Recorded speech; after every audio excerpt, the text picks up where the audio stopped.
그래서 조금 더 그 저기 2차 전지 폭등 폭락 네, 제가 그걸 보면서 네네. 또 어떤 생각이 들었냐면은 오늘 제가 이제 지하철 타고 여기 왔잖아요. 근데 그 종합운동장역 거기 사람들이 막 내리더라고요. 네. 그러니까 LG 트윈스가 23년 만에 그죠? 23년 만인가요? 아니다. 30년 만에 지금 한국 시리즈 올라가가지고 지금 한국 시리즈 하고 있어요? 네, 지금 6시 반에 할 겁니다. 그래서 그 LG 팬들 제 친구들 많은데 어떡하냐 마음이 지금 거기 가 계시네. 그래서 아니 저는 LG 좀 뭐 지금 야구를 보는 그런 상황은 아니기 때문에 좋아하는데 그 LG 팬들이 그래요. 살다 보니 별일이 다 있다.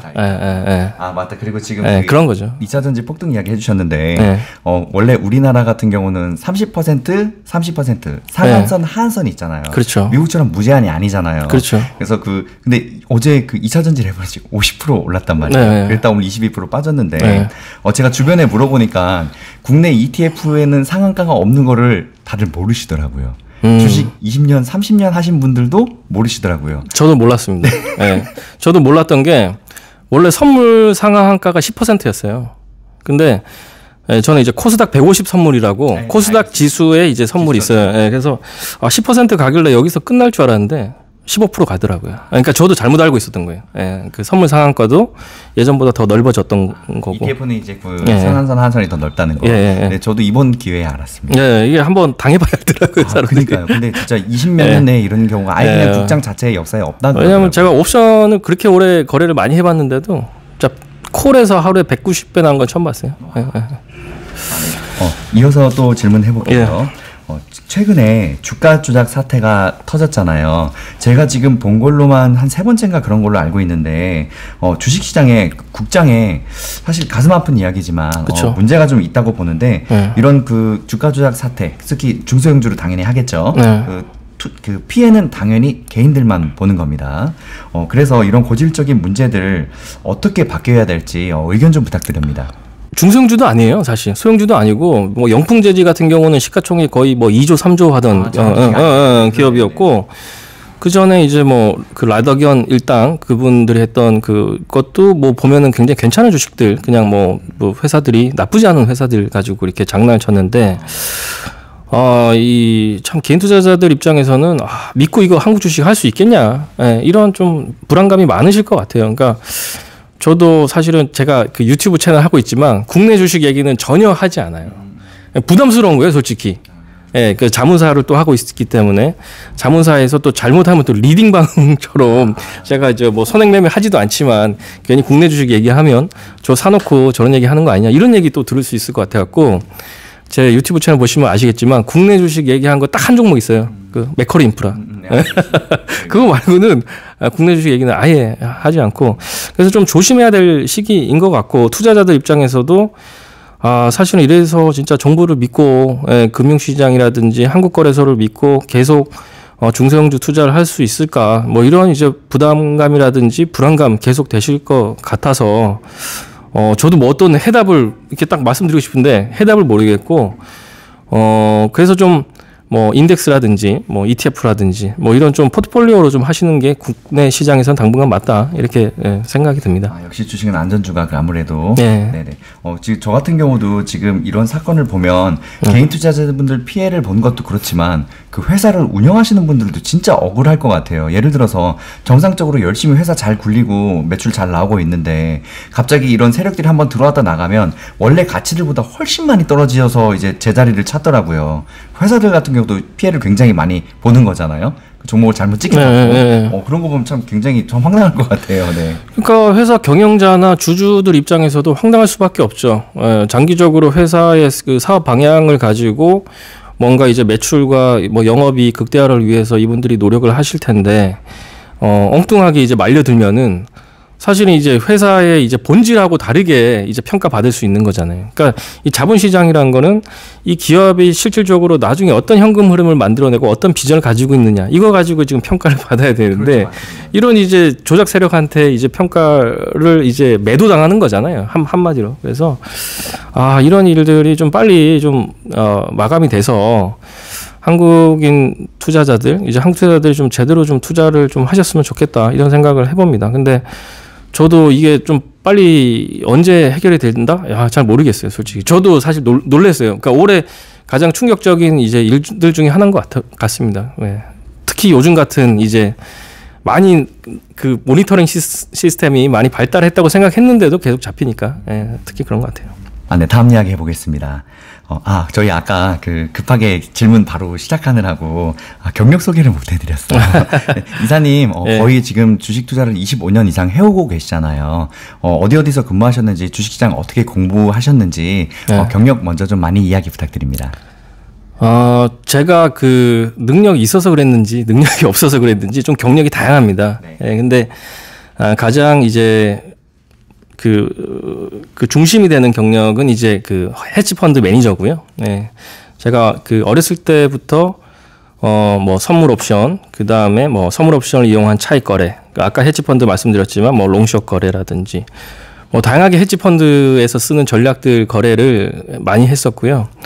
그래서 제가 거래를 많이 할 때는 일반적으로 이제 트레이더들 보면은 화면 8개 있고, 바쁘잖아요. 바쁘게 매매하고. 그렇게 제가 한 10년 정도는 그렇게 살았던 것 같아요. 그래서 점심도 맨날 시켜 먹으면서 데이터 굉장히 분석 열심히 하고, 그때는 이제 제가 어릴 때는 또 한라인이라고 있었어요. 네, 한라인 아세요? 한라인? 한라인 모르겠어요. 네, 전화를 들면 브로커가 바로 받아요. 버튼을 안 눌러도. 왜냐면 매매를 빨리 해야 되기 때문에. 그런 것도 써보고, 정말 굉장히 매매를 많이 하는 트레이더, 헤지펀드 이렇게 한 10년 정도 했었고, 또 이게 어떻게 하다 보니까 운 좋게 제가 이제 해외 펀드 운용을 또 많이 했어요. 그리고 해외 펀드 운용을 이제 업계에서는 이제 재간접 펀드 운용이라고 하는데, 해외 펀드 운용하게 되면 또 재밌는 게 해외 운용사들을 또 많이 만나게 돼요. 그래서 다들 아시는 큰 운용사들, 블랙락이나 JP 모건, 아문디, 이런 데 가서 매니저들도 만나보고, 이런 경험도 좀 했었고, 그런 소통을 하면서, 해외 운용사들이 이렇게 운용을 하는구나. 또는 이제 해외에 있는 헤지펀드 운용 매니저들도 만나보고, 이 사람들은 또 이런 생각으로 이렇게 어프로치해서, 운용을 하는구나. 그래서, 제가 직접 운용한 게 한 10년, 그 다음에 간접 운용, 그러니까 해외 매니저들의 운용하는 걸 보면서 해외 펀드라든지 해외 ETF를 사는 거를 한 10몇 년 이렇게 한 것 같아요. 그래서 경험이 좀 스펙트럼이 조금 이제 다른 분들보다 조금 넓다 이렇게 저는 생각은 드는데, 그게 이제 장점인 경우가 있는 것 같아요. 특히 요즘 같이 이제 ETF, 새로운 ETF들이 많이 나오잖아요.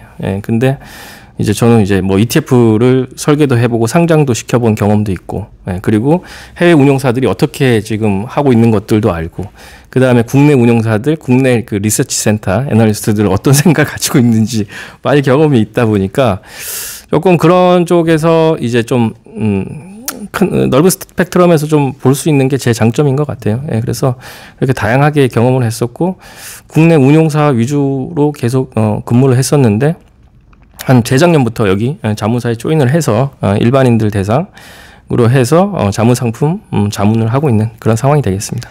지금 말씀하신 살아오신 경력에 대한 이야기를 들어보니까 정말 치열하게 사셨네요.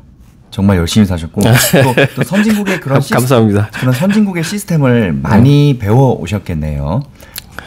근데 이제 고민하는 건 사실 같아요. 네, 제가 이제 핌코나 블랙락이나 거기 CIO들도 만나봤어요. 그래서 현지 가서 만나보고 하면 결국은 고민하는 거는 한국에 있는 매니저, 한국에 있는 개인 투자자분들 심지어 그런데 블랙락의 매니저 사실은 고민하는 게 같습니다. 다 연준이 뭐 할지 쳐다보고 있고요.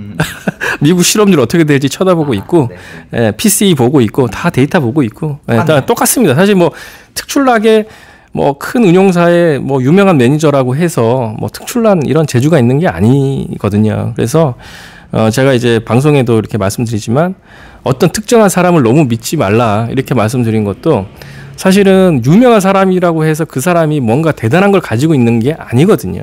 저는 계속 그걸 수차례 봤었고, 특히 파생상품 시장에서 이렇게 보면서 단기간에 돈을 엄청 많이 번 사람이 또 단기간에 또 엄청 많은 또 돈을 까먹는 그런 케이스도 많이 봤었기 때문에 투자는 정말 그 신중해야 되고 투자는 겸손해야 되고 자기 자신을 너무 믿어도 안 되고 어떤 특정인을 너무 믿어도 안 된다. 그래서 제가 첫 방송에도 말씀드렸지만 자기 기준이 있어야 된다. 예, 그 서미숙 작가님처럼 그런 이제 자기 그 기준을 찾아가는 과정인 거지 어떤 특정인을 너무 과신하지 마시라. 예, 그리고 아까 그 공매도 얘기도 하실 때 보면은 해외 이제 헤지펀드 매니저들은 우리 이제 매도 못 치니까 한국 후진 국가 아니냐, 이건 왜 이러냐 이렇게 할 수도 있지만 그 사람들은 그 사람들 위치이기 때문에 그렇게 얘기하는 거예요.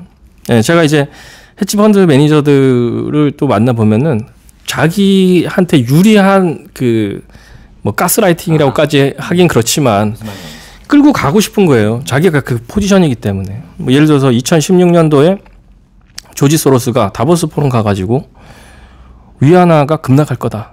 예. 그 얘기는 뭐냐면 자기는 위안화 급락에 걸고 있는 거예요. 예. 근데 조지 소로스 같이 유명한 헤지펀드 매니저가 그렇게 생각하니까 맞겠지.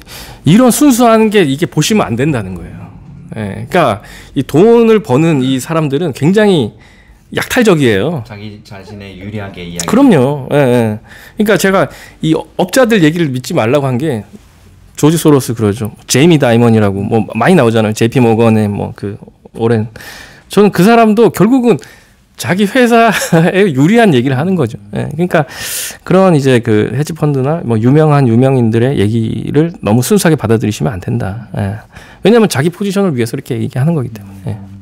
네, 그 중요한 이야기 먼저 해주셨습니다. 그 투자의 기준과 목표가 뚜렷해야 된다는 거 정말 모든 고수부터 주린이까지 모두에게 적용되는 가장 중요한 얘기가 아닐까 싶습니다. 네. 투자에는 진짜 정석 말 그대로 기본이 필요한데 우리가 이런 기본 마인드로 중요한 거 신중하게 투자해야 한다는 거 그렇죠. 정말 중요한 말씀 해주셨습니다. 그리고 조금 전에 해주셨던 그 외국 사람들 이야기를 공감하는데 예를 들어서 이제 채권왕들 채권 완전 대장들 세계적인 대장들 보면 당연히 경기를 안 좋게 이야기할 수밖에 없습니다. 그 경기를 안 좋게 이야기해야 경기가 떨어져야 채권이 올라갈 거 아니에요. 그래서 자기 포지션이 유리하게 언론 플레이를 한다는 말씀이시죠. 그렇죠. 네네, 이런 것들도 충분히 생각을 해봐야 될 것 같아요. 투자를 할 때. 채권을 안 사죠. 네. 경기가 불황이 될 거라고 계속 얘기해야 채권을 사는 거죠. 네. 뭐 물론 이제 사람마다 좀 편차는 있을 수 있겠습니다만 뭐 유명한 채권왕 뭐 군드라흐라든지 아니면 뭐 빌 그로스 뭐 이런 분들 보면은 결국 롱텀하게는 채권 사라는 얘기잖아요. 예, 채권 사라는 얘기고 뭐 단기적인 뷰는 조금 다를 수 있겠지만 그리고 채권 하우스들도 어떤 데 보면 뭐 이머징 마켓만 또 투자하는 채권 하우스들이 있어요. 뭐 영국 같은 데 가보면 뭐 그런 데 가보면 거기 CIO들은 이머징 마켓 채권 사라고 계속 얘기하는 거예요. 근데 또 듣고 보면 논리적으로 또 틀린 것도 없어요. 저기 위안화 채권, 중국 채권 지금 금리 내리고 있잖아요. 그죠? 예, 그래서 너무 이제 한 방향에 쏠려서 얘기하는 사람들은 사실은 좀 의도가 좀 있는 거죠. 예, 예. 네, 지금 진짜 중요한 이야기 해주셨습니다.